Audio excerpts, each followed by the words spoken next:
आचार संहिता का पालन नहीं करेगा या आचार संहिता की वजह से कई बार किसी भाव की वजह से और क्योंकि आप बोल रहे हैं लगातार और बोलते बोलते क्योंकि आपको जनता में उत्साह पैदा करना है वोट डालने के लिए, तो कई बार वो हार्ड शब्द इस्तेमाल हो जाते हैं, जो स्ट्रॉन्ग वर्ड्स हैं जिनका भाव वो नहीं है जिसकी वजह से कार्रवाई हो रही है।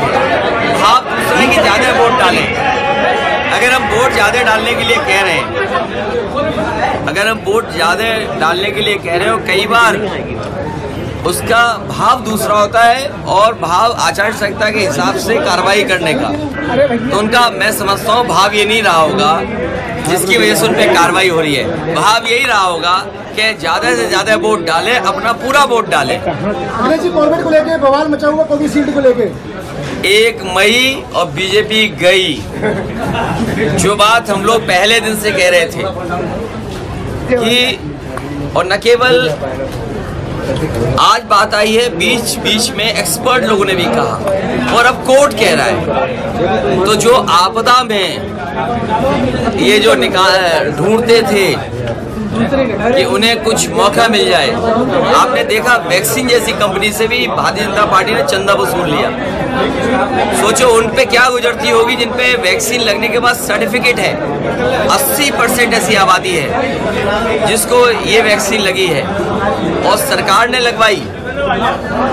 तो आज जिन लोगों ने लगवाई उन पे भी कानूनी कार्रवाई होना चाहिए, क्योंकि आम जनता की जान खतरे में डाल दी।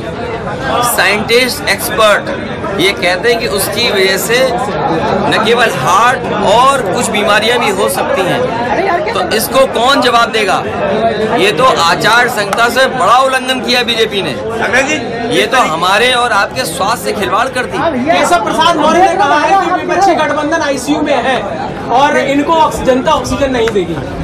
इनकी बातें मत सुनो, इनकी बातें न सुनो। राष्ट्रपिता महात्मा गांधी कह गए हैं कि न गलत सुनो न गलत कहो। तो ये कौन से लोग हैं, किस रास्ते पे चल रहे हैं? भाई वोट का है, आप नौकरी दे नहीं सकते। आज 1 मई है, आज दुनिया में लेबर डे मनाया जा रहा है। उन्हें सोचना चाहिए कि जिन नौजवानों को उन्होंने बेरोजगार रखा है, और जो लेबर ऑर्गेनाइजेशन की रिपोर्ट है वो ये कहती है कि भारत में 83% लोग बेरोजगार हैं। अगर भारत में 83% बेरोजगार हैं और किसान दुखी है, नौजवान के हाथ में नौकरी नहीं है, पेपर लीक किया है, तो इस बार भारतीय जनता पार्टी आईसीयू में जाएगी। और मई शुरू हो गई, भारतीय जनता पार्टी की विदाई होना तय है, जाना तय है।